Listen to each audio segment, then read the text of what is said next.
أسوي معاكم ذاك الطبق الحلو عشان تسوونه. كل وقت يتكون من الدياي وهذه الشرايح الحلوة اللي راح استخدمها. تاخذون 6 شرايح، شوفوا حطيت 3 كذي و3 كذي، وبعدين بهذا الماء. ما في اسهل من كذا. وبعدين بالزبدة شوي وبالفرن.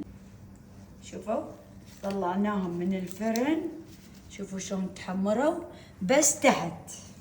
الحين نسوي حمصة الدياي. ضفت الثوم والجزر، نحط البطاط، هذا الدياي، شوية كركم، حطيت البهارات راح اكتبها لكم، جبن كرافت شوية وجيمر. وبعدين شوفوا ايش حلوهم يننون، تحشونهم بالخلطة الحمصة الحلوة هذه. آخر شيء شوفوا جبن،